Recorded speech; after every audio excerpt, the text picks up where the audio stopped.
Hi there. This video is being prepared for September 23rd. I'm going to share with you a dream.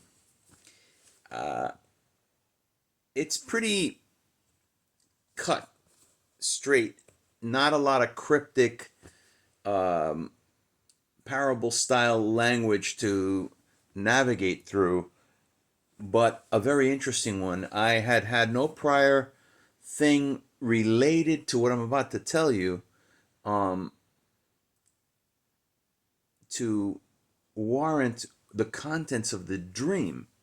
It just like descended on me, and I didn't even prepare. I didn't know the environment in the moment that what I'm about to tell you happened, or therefore I didn't have anything prepared to say. I didn't know what the context was really in all of it, but I've had a moment or so to think about these things.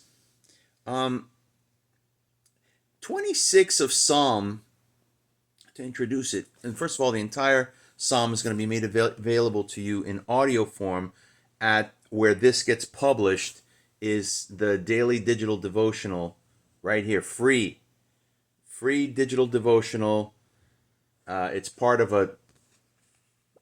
our entire ministry project. This is hands-on, where we go and help those less fortunate, subjected to economic disruption and germ warfare in particular. And there, if you want to make a donation, thank you. It is a federally recognized nonprofit. You can get a tax write-off. 26 is about, I don't want to be put in the grouping. I don't want to be remembered for not having given it my very best. Around Christmas time, I give a a same message again and again. You may ask this of yourself related to people you know and love. What do you get the person who has everything? Be it your parents at Christmas time, a little token of your appreciation for them. And what do you get the Son of Man, the Son of God, the Savior and Messiah of the world, who has the whole world in his hands? What do you get him? 3 words: your very best. And in over the course of the last several weeks, as a matter of fact, we've been kind of moseying through the book of Psalms. Many of them were written by David, the singer-songwriter, who came up short on occasion, David and Bathsheba, for example, but also came up grande on other occasions, David versus Goliath. And Psalm 26 was written by him. Some of the Psalms are not written by David. This one was, and it's about his expressing himself. He keeps it 100. He wears it on his sleeve, and it comes out in his lyrics. Some of them are known as imprecatory lyrics, meaning venting, ranting. If he's got to get rated PG-13 with the discussion, he doesn't hold back, because after all, they know you better than you know you. Warts and all, WARTS. They're 10 steps ahead of you. They know you, but they want reality. They want you to keep it 100, keep it real. So he, in this particular song, it's going to be wonderful when we get to heaven to hear the musical accompaniment of the song. He's going, I don't want to be in that group.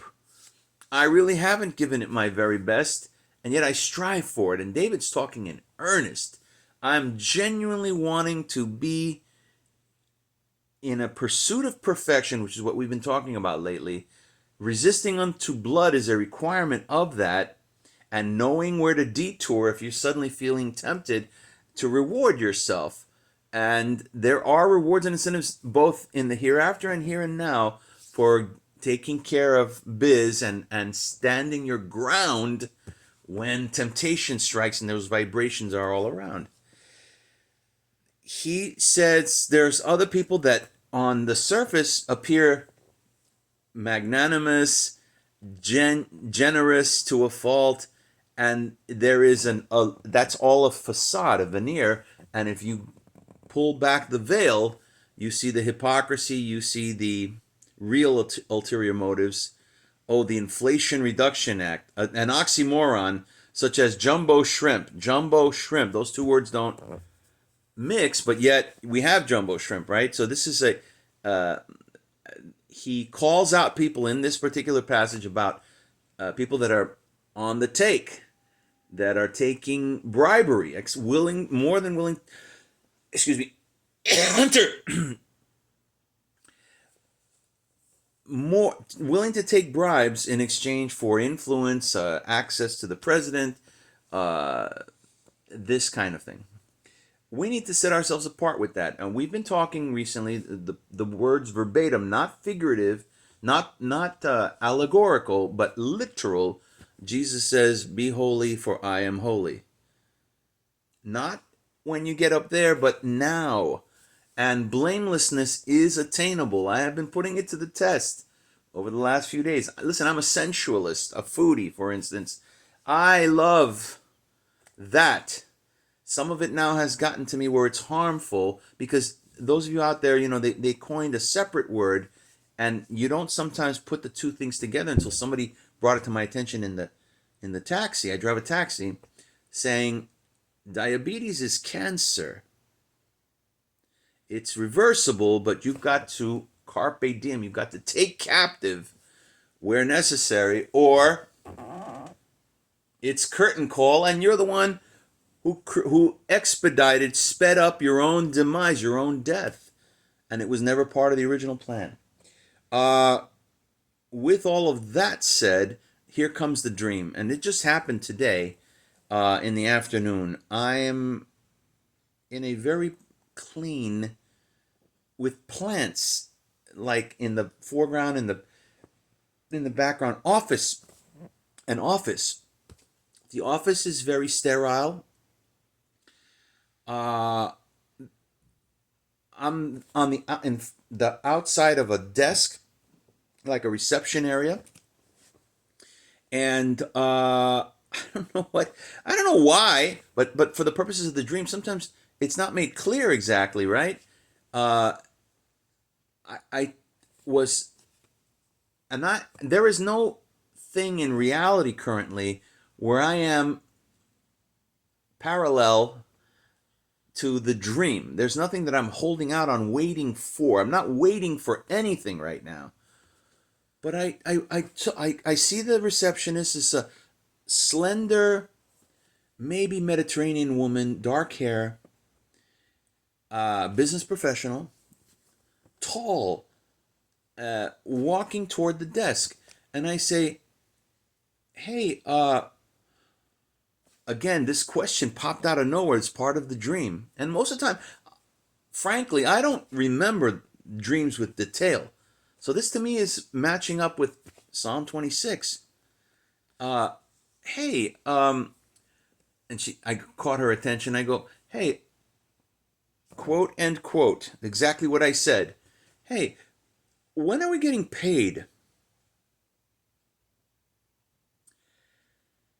And she says, oh, yes, we've been expecting you. Just a moment. And she starts typing things. She's sitting down now. She's typing something like in front. She's in front of a desk, a business, an office desk, typing away, and she's handing me the equivalent of index cards, not unlike this size, like a 3x5, a 4x6. She's handing me a whole bunch are coming out one after another. And then the impression that I get impressions in dreams, is that I was on the set of a movie or some kind of related significant project. This is how I'm now unpacking the dream, having had time to chew on it. Of course, all this is extra biblical and subject to interpretation, so I might even be off in the dream, as it were. But this is the current analysis. I'm giving it to you piping hot fresh. In each of the index cards, they're all different. There's about a total of 7 of them. Again, numerology. It's an interesting study for another day. We will table that. On some of the index cards, right off the bat, it said that, which I, at the moment of the dream, I thought it was the title of the movie or something. It said Jesus. Now, later, now having unpacked it, it could mean working for Jesus, entering into a business partnership, rewards and incentives both in the here and the hereafter. Pay attention, because this could apply to you also. Are we just getting paid later, where your treasure is, that is where your heart is? Or do you actually see, and I'm bringing this out now in case something happens, and no, not through ill-gotten gain, not through casino, not through anything of that, because I am maintaining, I am resisting unto blood right now. I'm on a roll, okay, about all that. But it said Jesus on the first of the 7 index cards, and she started handing me all of them, and so I started going one after the other, 2, 3. Uh, some of them were like you would see the lines on your payroll paycheck. It would say like deductions for uh, your per diem to eat, manna, this and the other. And there was one particular line. Now, I wasn't going to retire on what I was being handed in this dream, but it was substantial nevertheless. There was one, there were different lines. You get such and such, several $100s for this, several $100s for this, several $100s for this. Uh, the main line was a line where it was where you are thrust into the main uh, meat and potatoes of whatever the project was. You are the point person for that moment, and it was your royalties. You know, it's curious that we are royals and immortals, the remnant, entering into a heavenly business partnership where they use through compact marital compact and covenant that kind of language to express the promise of things maybe in the here and now and to come, when with permanent infilling of the Holy Spirit to become one, part of the royal family, one groom, and joint heirs, HEIRS participants. We are marrying into the heavenly royal family business. So royalties. So it's curious. And that figure, the others were like in the hundreds of dollars, and that one was $5,635. I remember that's an odd number. I'm going to start chewing on that. It could refer to a Strong's Concordance number, a word that applies to that. I've got to do more homework on it. But this is, I'm giving this to you fresh because it just happened. A cabbie sleeps midday, and I have a pickup coming up momentarily too. Psalm 26 about the bribery contrasts. It's contrast because this is work for keeping. Now this is your theme for today. This is the thing to reflect upon. Keeping integrity intact. So I have constantly been like a yo-yo, never quite found what would replace the thing that I'd want to do, such as, for instance, eat like a pig, devil may care, to my body, not recognizing that it's a temple and there are warning signs that come. And now the threat of amputation being a humongous warning sign. So I really have to take things seriously now. The keeping it intact, keeping it together, acquiring that discipline as the warnings increased, mind you. The early warnings I would just dismiss. I would fudge. I would say, okay, I'll cheat a little bit and not think twice about it. But now, every possible move. By the way, an update on my potential bacterial infection. The medication I'm taking, it's either slow moving or they haven't pinpointed exactly what it is. So your continued prayer is appreciated. I mean, it's my foot. The one that got the infection was, imagine this, was like twice the size when I checked into the emergency room of the other foot. It was scary, like over the course of a nap. But now it has shrunk, but it's still there. It hasn't completely like been shown the exit. So Baba. So continuing to pray on it, over it, and your intercession as well. But lately I haven't been Mr. Yo-Yo. I haven't gone to the casino. I haven't been cheating with sugary items because I am my own worst enemy. And boy, I've been the poster child for that for the longest. And throughout it all, and I've said it, you've seen broadcasts before, I don't let me stop me from taking care of the work. But now I've been like more focused about I can be blameless for a 24-hour period, take one day at a time, right?